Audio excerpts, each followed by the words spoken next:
who is Scott D. Clary. Had you always wanted to be an entrepreneur? I'm wondering if you can remember how you got your first customer. Welcome to the JOD Pod, a micro podcast where we interview CEOs, entrepreneurs, founders, authors, and coaches. Today, we are lucky to be joined by Scott D. Clary, host of the Success Story podcast. Scott, great to have you with us today. Thank you very much for having me on. I appreciate it. I'm very excited for this. Awesome. So for those of us who don't know who you are, Scott, who is Scott D. Clary? Who is Scott? So if you look at my resume, I've worked in sales and marketing for most of my career. I've worked for large Fortune 500 companies. I've worked for much smaller companies.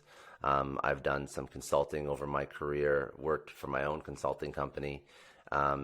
Most recently, I actually, as of just about a month and a half ago, I was working and leading sales and marketing for a startup focused on SaaS solutions for broadcast. We exited, and now my 9-to-5 is basically acting as a director in the company Grass Valley for a small little innovation unit, bringing SaaS products to market for broadcast customers. So that's sort of like my professional career.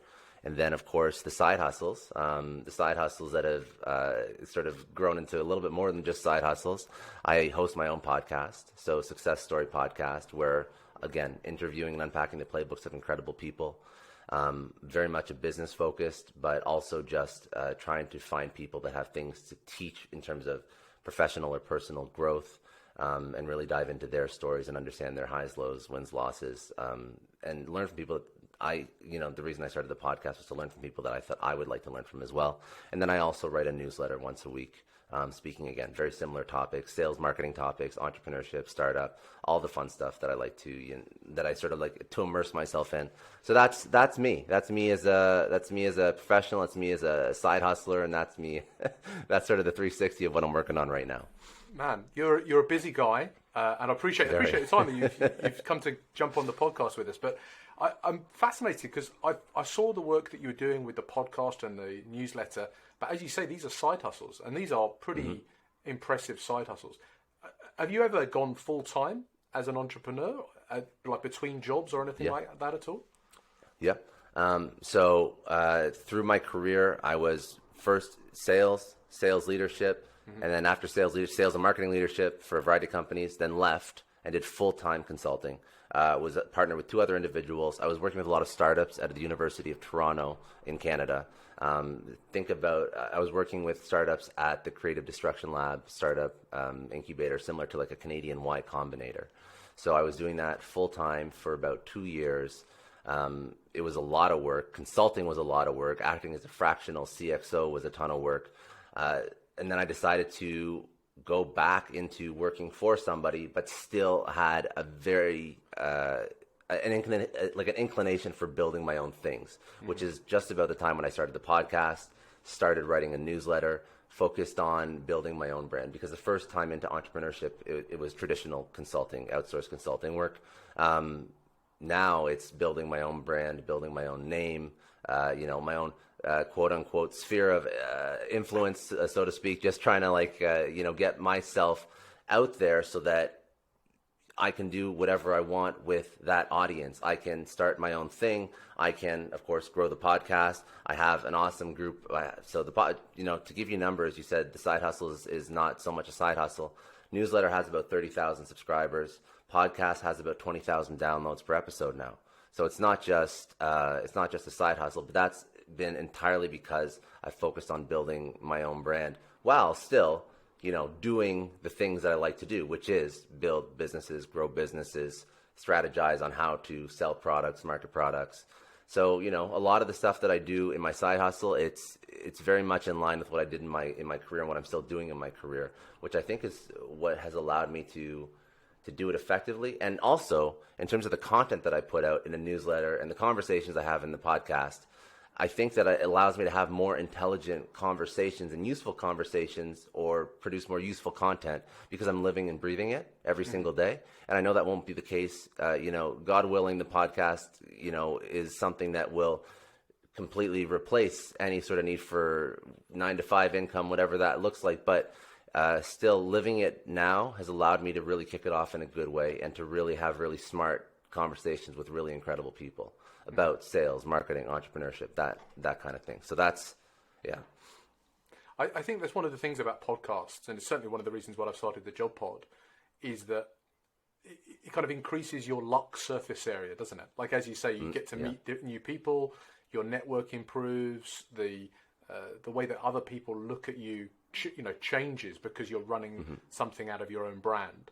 And that augmented by having already a pretty senior role, is a great way to look at things. Had you always wanted to be an entrepreneur, like even before you started work? Yeah. Always. I don't come from a family of entrepreneurs. I come from a family of law enforcement, actually. So the career objective was either policing or to become a lawyer.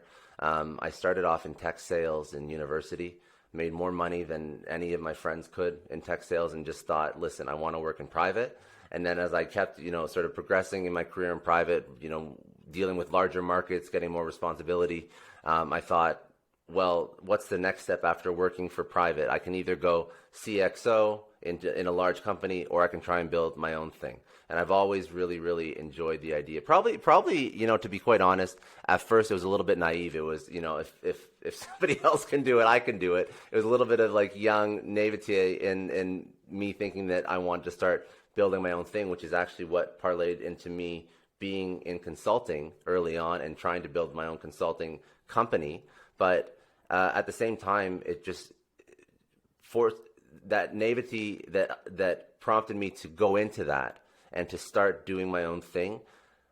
First of all, taught me a whole bunch. And obviously, I'm not still working in a consulting capacity. So obviously it wasn't successful by the definition of, build that consulting firm and now you have that and you just take that full time.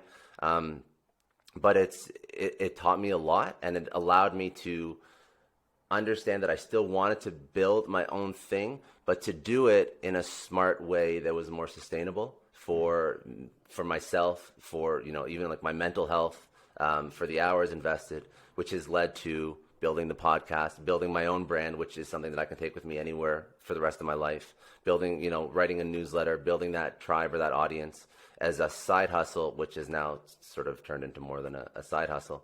But I've ever since I started working in tech, I always knew that I wanted to build something myself. I just didn't always know what it was. But I think that that's a common theme amongst people that are entrepreneurial. They just like building. Doesn't matter what. They just try to build something. You're doing it yourself, right? Yeah. I think it's a common thing as well for people in sales, actually, to make a move out of being in sales or anything like when you're dealing with customers directly and providing a service, is actually to think about how could I build something like this for myself? Because as you say, you had that naivety where everyone thinks, I could do this better for myself. And it's not always as easy as just stepping out and throwing up a website. One of the things that I'm trying to encourage people to do on the JOD Pod and people that are listening in is to step out of their comfort zone and kind of make that step, maybe that aren't in sales, that aren't in that kind of customer facing role, but actually to build something and create something for themselves. And often the first obstacle, which I'm sure you'll appreciate, is actually getting your first customer. I'm wondering if you can remember how you got your first customer. Sure. So the first customer so it was myself and two other individuals in a consulting firm. Yeah. And I guess it's a little bit of a cop-out because they had a previous relation with one of the investors in Creative Destruction Labs. That counts though, like, because relationships don't just happen. You still no, have they to don't. work on them. So yes, they did have a previous relationship. So that got us our foot in the door. And then we had to prove out that we could do remarkable work. And what that looked like was working with the most innovative startups at Creative Destruction Labs and helping them create marketing, messaging, and pitch videos for investors. And that was what we focused on. We focused on drawing out the stories from founders and helping them tell stories that resonated with their potential target audience, with potential investors, because a lot of these founders were not sales or marketing individuals. They were just pure developer founders or technical founders or even product founders, but it was about, parlaying my experience and everybody in the consulting company's experience in positioning, in branding, in messaging, and taking that and applying it to very highly technical products and individuals and helping them tell and speak their message to the world. So that's that value add, the intersection of a technical product and a technical founder and our marketing knowledge and our positioning knowledge and our branding knowledge. That's what won us the first customer. And when we won the first customer, it was also the next 30. So it was, do a demo, so how the process worked for a lot of these customers. And we didn't just work with customers out of CDL, out of Creative Destruction Labs, but that was a majority of what we did. And it was probably the most fun part of what we did, just because they were such interesting companies. We're talking like AI, machine learning, blockchain, health tech, space tech, like everything you could think of that's innovative. That's what these companies were.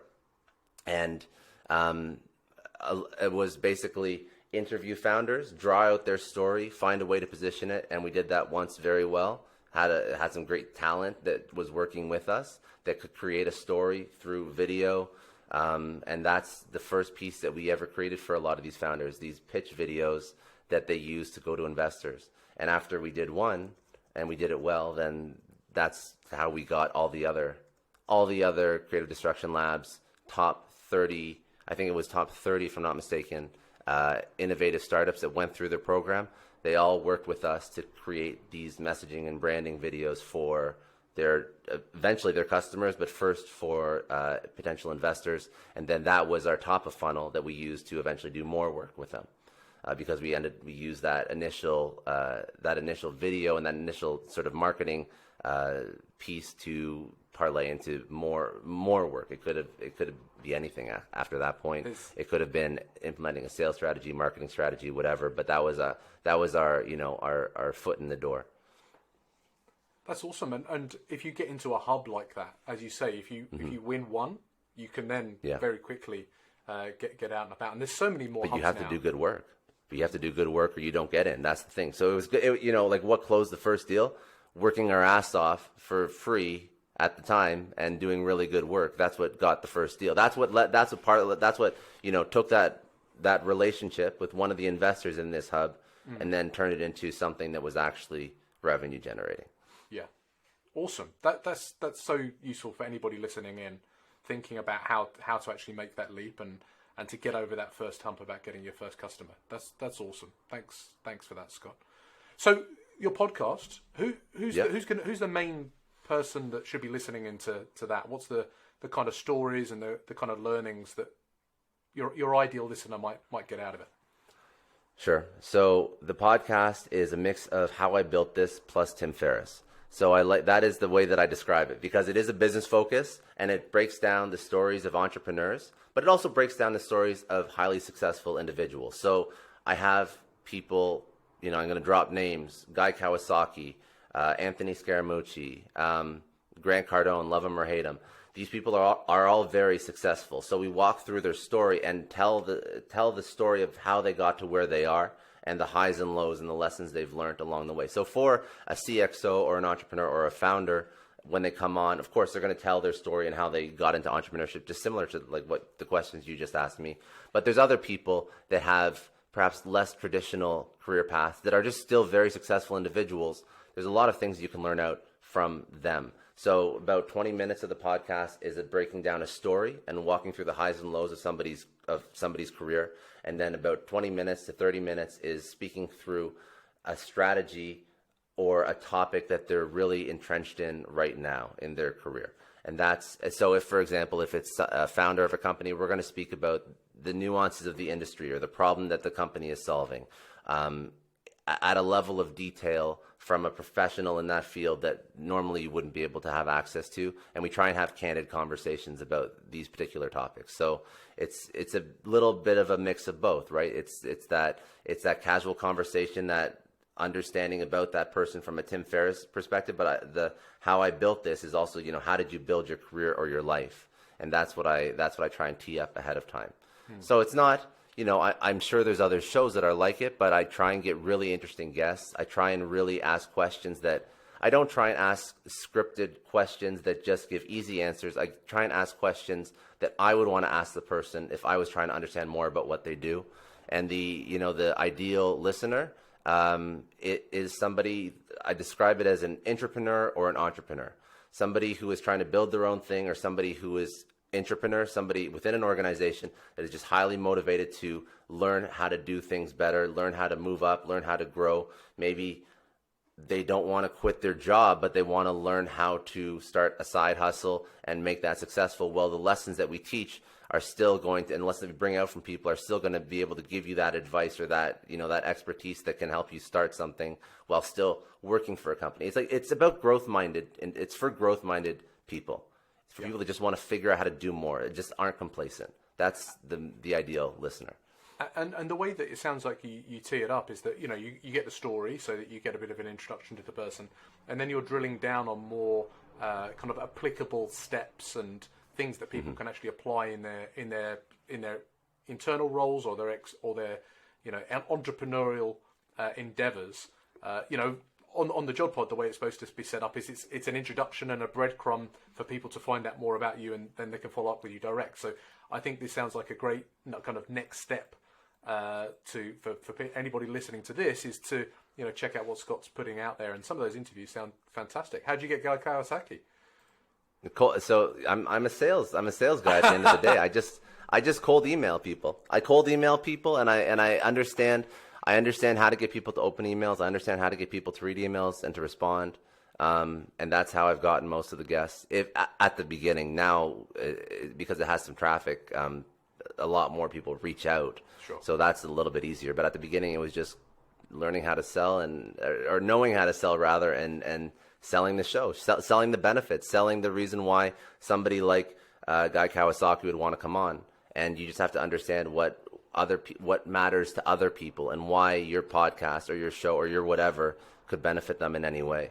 Yeah. And if you can paint that picture for the guest, then it makes sense for them to come on. And for Guy Kawasaki in particular, it was because he was launching a podcast at the same time.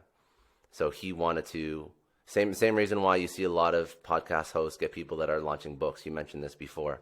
It's because they need that exposure and you have an audience. So it ends up being a win-win. Especially for big notable names. Yeah, totally. Awesome. Scott, that's fantastic. Now, you mentioned earlier that some podcasts ask easy questions. Are you ready for some quick-fire questions from me? Let's do it. That might be easy, but that's the style of the show. That's what I'm trying to go for. Let's do it. So what's your favorite app or SaaS product that you use every day? This was so I had to put some thought into this one. I liked it. I like this question a lot, and I wanted to go a different direction from probably what a lot of people go. I use an app, and it's not going to solve it's not going to solve all your problems, but this is an app for video creation called Vemly. So VEME.ly. It is the most useful app I've ever found for quick video automatic captions and those Gary Vee style social clips. And I can create a video on that from a minute to 2 minute segment in 5 to 10 minutes of editing. And the reason why I recommend this app, there's a lot of apps out there that are very useful, but I am a believer that the future of a company's success lies in their ability to be a media company, to build out, to create content, to build out followings and audiences. And I also think whether or not a company's doing that or an individual trying to build their own brand or their own audience, they need the tools to be able to do it quickly. Because a lot of creators, they run into these problems where they don't know how to create stuff quickly, efficiently. If you're starting a side hustle, how do you do that if you have to spend 2 hours editing a social clip? So I'm a nerd, and I find every piece of tech out there. I'm on Product Hunt. I'm on AppSumo every single day. But this is by far the quickest and most efficient app at creating quick social posts and clips that I've found. So I think that's a very useful tool for anyone who wants to create more content, which, in my opinion, should be everybody. Man, that's awesome. Look, my day job is interviewing entrepreneurs and turning it into content for them. I use Final Cut Pro, and I do all the professional editing on the back end. But But I'm a big advocate of people doing their own stuff. Like if people can actually do it, like pick up their iPhone and record a 30-second clip and then actually throw some subtitles on it and get it branded and get it out there. I'd much prefer people to do that. And if anyone's listening to that, I have not used Emily. I've not come across it before. I will be checking it out. Don't you worry about that, Scott. That's a great recommendation. Thank you. What's your most recommended book? Sure. So obviously you can see behind me there's a lot of books. The one that I always recommend people read that I really enjoyed is called Play Bigger. It's written by 4 authors. I can't remember their names to save my life, but it's 4 authors. They're like basically a consulting firm based out of Silicon Valley, and they speak about the strategies that Salesforce, IKEA, Amazon, all these big names that we know use to create industries that didn't exist yet. So I just thought it was it was a really interesting book because a lot of books teach you how to take products to market in existing industries. This one teaches you how to create a new industry that has never existed before and then dominate that industry, or category is another way that you'll hear it described. So I thought that was a really fun book, and it was a good read, and it speaks through the CEO of Salesforce, Mark Benioff, how he basically launched incredible media campaigns to change people's minds from having on-prem servers to creating the concept of the cloud and why people had to move to the cloud. And I just thought that was an incredibly impressive thing, and it takes a certain kind of individual to even think to be able to do that. So I just thought the whole concept and sort of like the inspiration you get from that book is to play bigger, to try and create something that hasn't existed before. And you look at other marketing books like the Immutable Laws of Marketing, it always says you don't just want to marginally improve.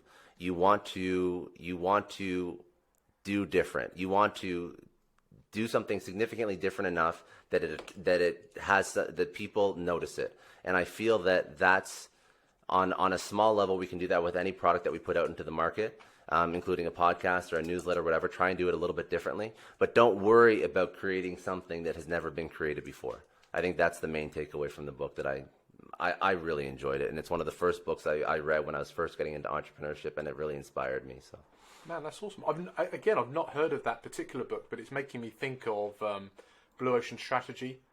Yeah, it's exactly it. Yeah, and 0 to 1 by Peter Thiel. Yeah, and then also what Naval's been talking about on the internet for the last couple of years about that kind of niche of one and how you got your own unique skill. And I think there's going to be a lot more solopreneurs coming through, but dreaming bigger, playing bigger. That sounds like a fantastic book. I'll definitely check that out.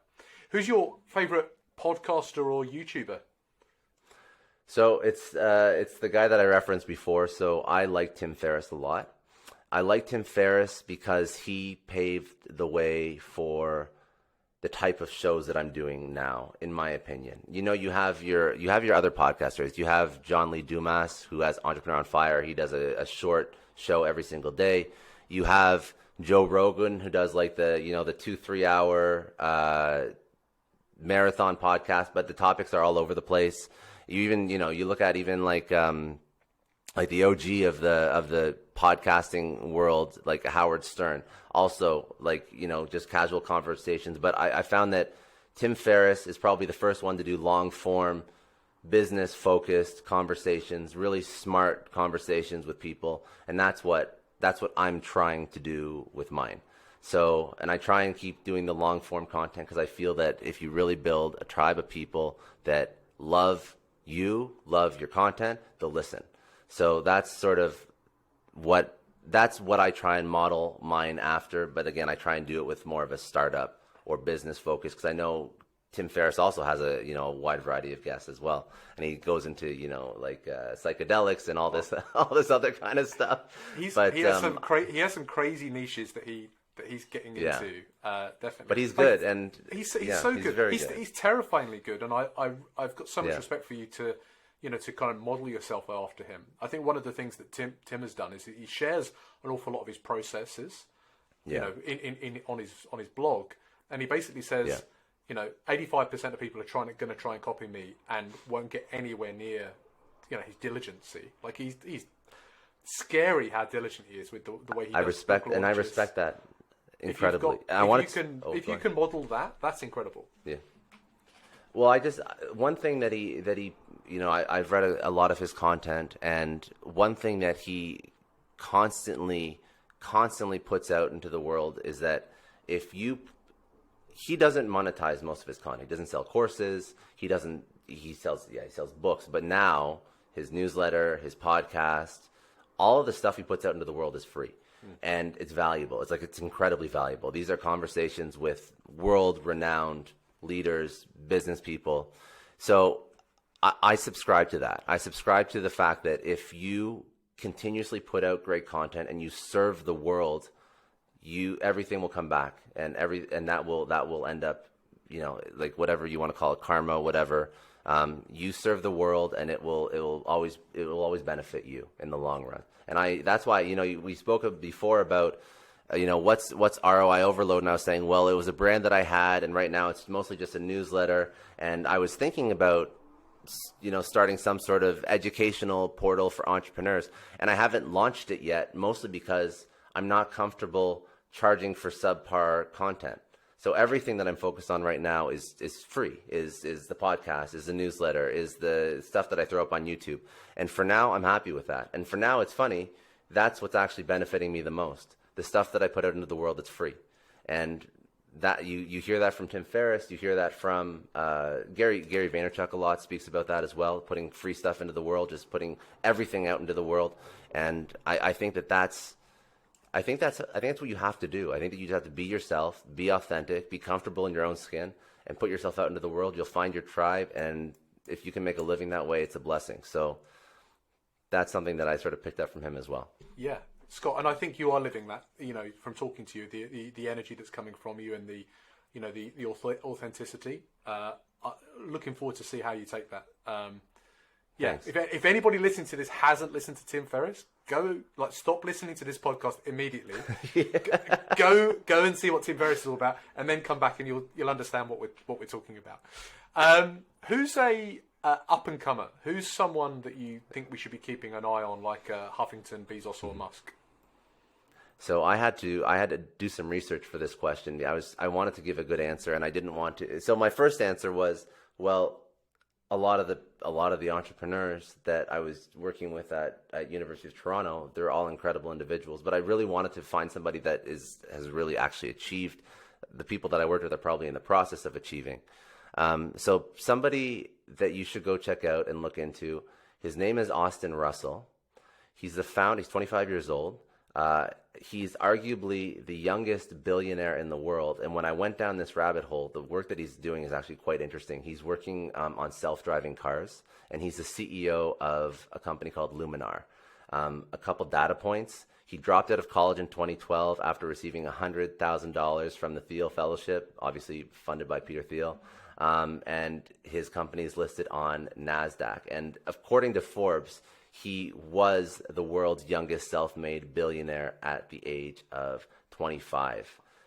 So he's just doing incredible stuff. And the fact that he's working on such a bleeding edge piece of technology, I think that he has a really interesting future. And if you were going to speak about somebody to go follow their career path, he's 25 years old. He's building self-driving cars, youngest self-made billionaire. Like, that's somebody that you want to just follow and see what they accomplish in their life. That's very impressive. Yeah, fantastic. Thanks for doing some extra research on that. Like, I've not come across Austin before, so you've done some research for me, which has educated me, and that sounds incredible. I cannot wait for self-driving cars to become, truly ubiquitous around the globe. Like the amount of people that die every year because of car crashes.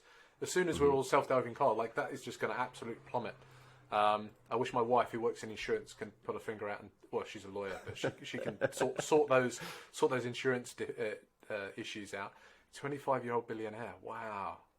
What next? What next? That's fantastic. Right? Yeah. And where's the best place for people to find you online, Scott? How's the best way to interact with you? Great. Yeah. Thank you for the opportunity to sort of drop some socials. It's, scottdclary.com, successstorypodcast.com, or all the social is at scottdclary. And that's done on purpose. So it's super easy. Wonderful. There we have it. Scott D. Clary is the founder of ROI Overload and host of the Success Story podcast, where he interviews sales leaders, business leaders, marketing leaders, startup founders, and entrepreneurs. He found his first customer working in consultancy by delivering some free pitch videos in a startup hub, which then developed into a